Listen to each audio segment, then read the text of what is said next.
নমস্কার বন্ধুরা, আশা করি আপনারা সবাই সুস্থ আছেন, অনেক অনেক ভালো আছেন। আমার এই চ্যানেলে আপনাদের সবাইকে স্বাগত জানাই।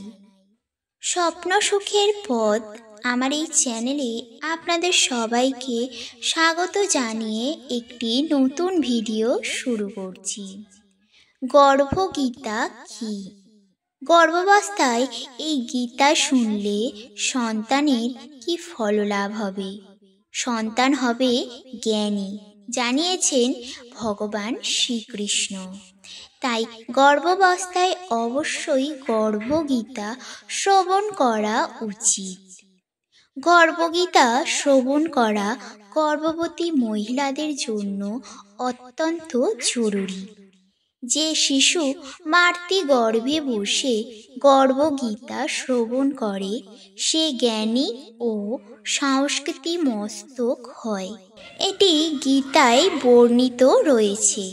এই গর্ভগীতা সম্পর্কে বিশদে জেনে নিন। গর্ভগীতা একটি চমকপ্রদ গ্রন্থ। এতে সম্পূর্ণ জ্ঞান রয়েছে। কৃষ্ণ বলেন, যে ব্যক্তি গর্ভগীতা শোনে এবং মনন করেন সে পুনরায় গর্ভাবাসে আসে না, সে জন্ম মৃত্যুর চক্র থেকে মুক্তি পায়। মনে করা হয় কোনো গর্ভবতী মহিলা গর্ভগীতা শ্রবণ করলে তার গর্ভে থাকা শিশু ভালো সংস্কার লাভ করে। জন্মানোর পর সে আদর্শ জীবন কাটায়। গর্ভগীতায় কৃষ্ণ ও অর্জুনের কথোপকথনের মাধ্যমে কি জানা যায় তা জেনে নেওয়া যাক। অর্জুন কৃষ্ণকে জিজ্ঞাসা করলেন, হে কৃষ্ণ, কোন দোষের কারণে প্রাণী গর্ভবাসে আসে? জন্মানোর পর সে নানান রোগে গ্রস্ত হয়, তারপর মৃত্যু হয়। কোন কর্মফলের কারণে ব্যক্তি জন্ম মৃত্যুর চক্র থেকে মুক্তি পায়? কৃষ্ণ তখন বললেন, হে অর্জুন, এই মনুষ্য অন্ধ ও মূর্খ। এরা সংসারের ভালোবাসা ও মোহে জড়িয়ে পড়েন। এই পদার্থ আমি পেয়েছি এবং আমি তা লাভ করব, এমন চিন্তা তার মন থেকে দূর হয় না। অষ্টপ্রহর সে মায়ার আশায় বসে থাকে। এই কারণে সে বারংবার জন্মায় এবং মৃত্যু লাভ করে। সে গর্ভবিষে কষ্ট ভোগ করতে থাকে। সব শুনে অর্জুনের মনে প্রশ্ন জন্মায় এবং তিনি কৃষ্ণকে জিজ্ঞাসা করলেন যে, এই মন আপন চালে চলতে থাকা হাতির মতো। তৃষ্ণা এর শক্তি। এই মন পঞ্চ ইন্দ্রিয়ে বশবর্তী। কাম, ক্রোধ, লোভ, মোহ ও অহংকার। এই পাঁচটির মধ্যে অহংকার সবচেয়ে শক্তিশালী। তাহলে কিভাবে মনকে নিজের নিয়ন্ত্রণে রাখা যায়?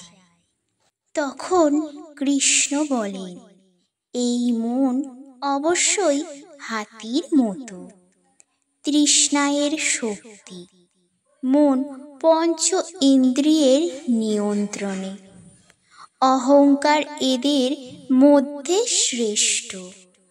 অর্জুন, হাতিকে যেভাবে নিয়ন্ত্রণে রাখা হয় তেমনি মনোরূপী হাতিকে নিয়ন্ত্রণে রাখার জন্য জ্ঞানরূপী অঙ্কুর দরকার।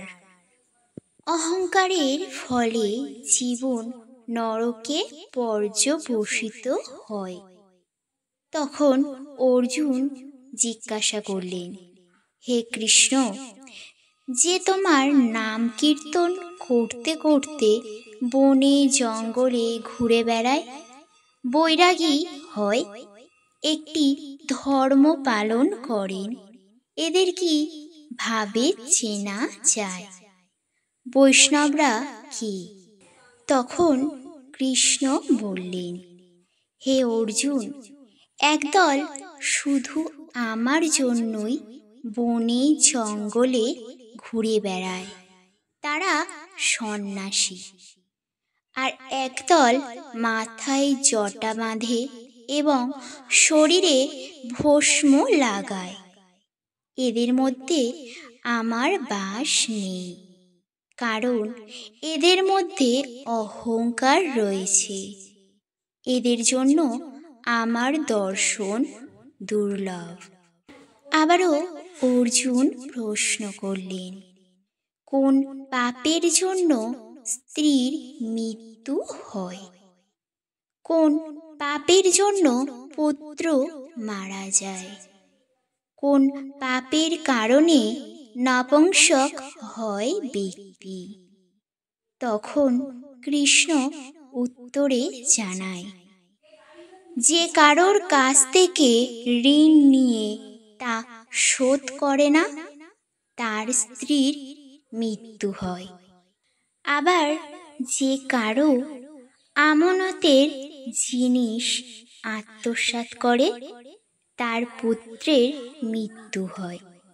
যে কাউকে প্রতিশ্রুতি দিয়েও সময়ের মধ্যে সেই ব্যক্তির কাজ করে দেয় না, সে নপুংসক হয়।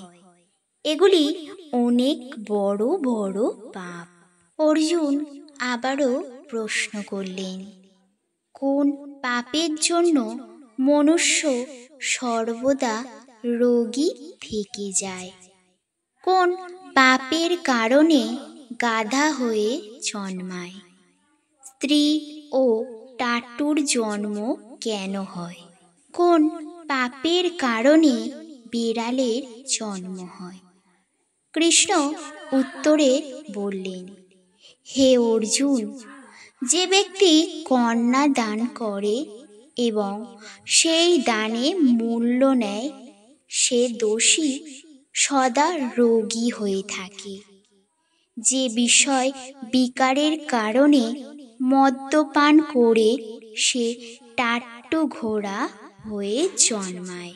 আবার যে স্ত্রী রান্না করে প্রথমে ভোজন করে নেন এবং পরে পরমেশ্বরকে অর্ঘ্যদান করে, সে বিড়াল হয়ে জন্মায়। আবার যে ব্যক্তি নিজের এঁটো খাবার দান করে, সে মহিলা হয়ে জন্মায়, তারা দাসী হন।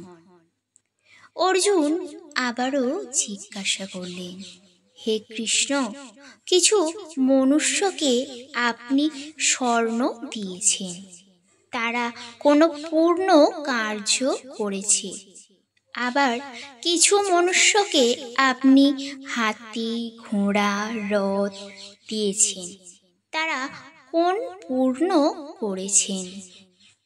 এই প্রশ্নের উত্তরে কৃষ্ণ বললেন, অর্জুন, যারা স্বর্ণ দান করেছে, তারা ঘোড়া বাহন লাভ করে।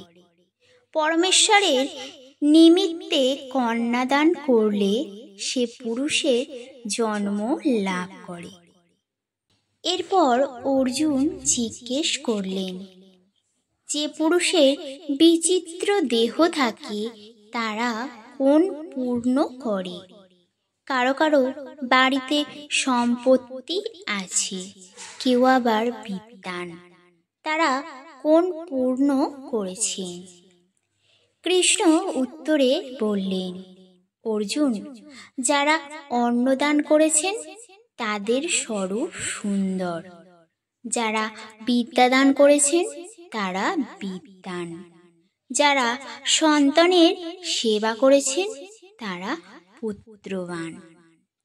অর্জুন আবারও জিজ্ঞাসা করলেন, হে কৃষ্ণ, কারো অর্থের প্রতি ভালোবাসা রয়েছে, কারো আবার মহিলাদের প্রতি প্রীতি রয়েছে।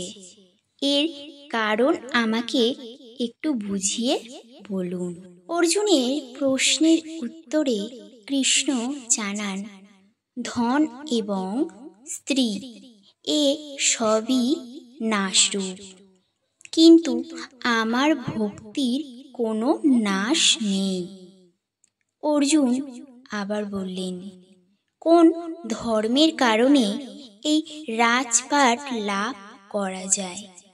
আবার কোন ধর্ম পালন করলে বিদ্যা লাভ করা যায়? কৃষ্ণ বললেন, যে ব্যক্তি কাশীতে নিষ্কাম ভক্তিতে তপ করতে করতে দেহ ত্যাগ করে তারা রাজা হয়ে জন্মগ্রহণ করেন। আবার যারা গুরুর সেবা করেন তারা বিদ্বান হন।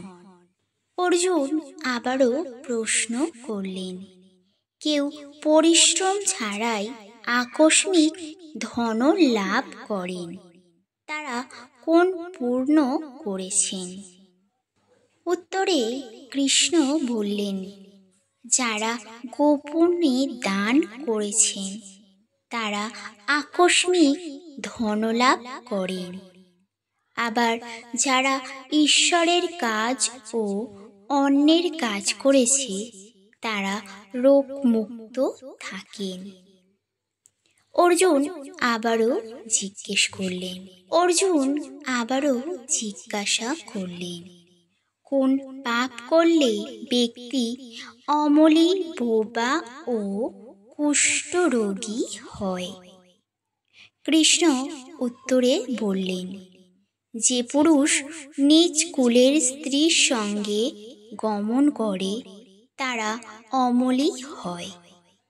যারা গুরুর কাছ থেকে বিদ্যা লাভ করে মুখ ফিরিয়ে নেয় তারা বোবা হয়ে যায়। গোহত্যা করলে ব্যক্তি কুষ্ঠরোগী হয়। অর্জুন আবারও প্রশ্ন করলেন, কোন পাপের কারণে পুরুষের রক্ত বিকার হয়? ব্যক্তি দরিদ্র কেন হয়?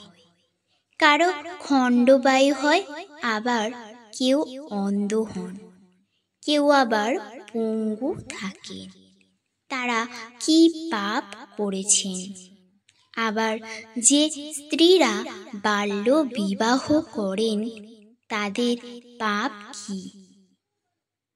কৃষ্ণ জানান, যারা সবসময় রেগে থাকেন তাদের রক্ত বিকার দেখা যায়। যারা নোংরা থাকেন তারা সর্বদা দরিদ্র হন।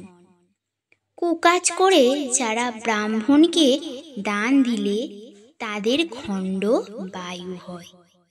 যে পরস্ত্রীকে নগ্ন অবস্থায় দেখে আবার গুরুর স্ত্রীকে কুদৃষ্টিতে দেখে তারা অন্ধ হন। গুরু ও ব্রাহ্মণকে পদা আঘাত করলে তারা খোঁড়া ও পঙ্গু হন। যে স্ত্রী নিজের স্বামীকে ত্যাগ করে পরপুরুষের সঙ্গে থাকে তারা বাল্য বিবাহ হন। অর্জুন আবারও প্রশ্ন করলেন, হে কৃষ্ণ, তুমি পরব্রহ্ম, তোমাকে নমস্কার। আগে আমি তোমাকে নিজের আত্মীয় মনে করতাম, কিন্তু এখন তোমাকে ঈশ্বর রূপে জানি। হে পরব্রহ্ম, গুরু দীক্ষা কেমন হয় দয়া করে আমাকে জানান। কৃষ্ণ বললেন, তুমি ধন্য, তোমার মা বাবাও ধন্য, যার তোমার মতো পুত্র রয়েছে। হে অর্জুন, সমস্ত সংসারের গুরু জগন্নাথ, বিদ্যার গুরু কাশী এবং 4টি বর্গের গুরু সন্ন্যাসী। যারা সকলের ত্যাগ করে আমার বিষয় মনোনিবেশ করেছে তারা ব্রাহ্মণ জগৎ গুরু। হে অর্জুন, মন দিয়ে শোনো। কেমন গুরু সংস্পর্শে থাকা উচিত? যে সমস্ত ইন্দ্রিয় জয় করেছে, যে সমস্ত সংসারকে ঈশ্বরময় মনে করে, সমস্ত জগতের প্রতি উদাসীন, এমন গুরুর সঙ্গে থাকা উচিত। যে পরমেশ্বরকে জানে, নানানভাবে সেই গুরুর পুজো করা উচিত। হে অর্জুন, যে গুরুভক্ত এবং যে গুরুর সম্মুখে থেকে ভজন করে তাদের ভজন করা সফল। যে গুরু বিমুখ তাদের সপ্তগ্রাস পাপ লাগে। গুরু বিমুখ প্রাণী দর্শন যোগ্য হয় না। যে গৃহস্থ সংসারে গুরু ছাড়া থাকে তারা চণ্ডালের সমান। মদিরায় ভাণ্ডারে গঙ্গাজল যেমন অপবিত্র হয়, তেমনি গুরু বিমুখ ব্যক্তির ভজনও সদ্য অপবিত্র। তার হাতের ভোজন দেবতাও গ্রহণ করে না, তার সমস্ত কর্ম নিষ্ফল হয়। শূকর, গর্দভ, কাক এ সমস্ত যোনি অত্যন্ত নিম্নমানের। এ সকলের তুলনায় সেই মনুষ্য নিকৃষ্ট যারা গুরুর বিমুখ হয়। গুরু ছাড়া গতি নেই, তারা অবশ্যই নরকে যাবে। গুরু দীক্ষা ছাড়া সমস্ত প্রাণীর সমস্ত কর্ম নিষ্ফল।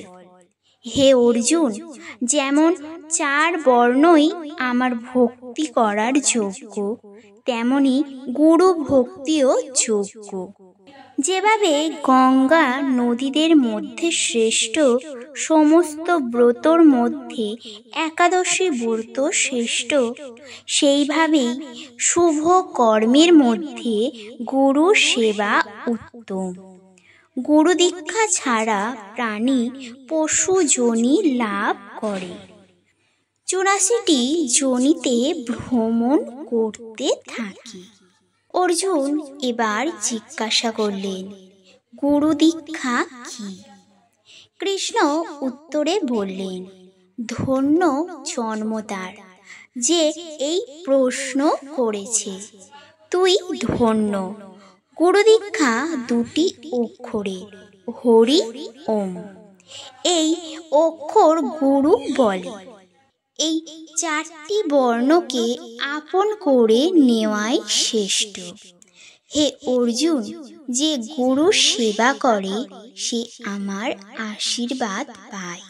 সে 84টি যোনি থেকে মুক্তি পায়, জন্ম মৃত্যু থেকে মুক্ত হয় ও নরক ভোগ করে না। যে ব্যক্তি গুরুর সেবা করে না সে 3.5 কোটি বছর পর্যন্ত নরক ভোগ করে। গুরুর সেবা করলে একাধিক অশ্বমেধ যজ্ঞের সমান ফললাভ পাওয়া যায়। গুরু সেবাই আমার সেবা। হে অর্জুন, আমারও তোমার কথোপকথনে যে প্রাণী শুনবে বা পড়বে তারা গর্ভ, দুঃখ এবং 84টি যোনি থেকে মুক্তি পাবেন।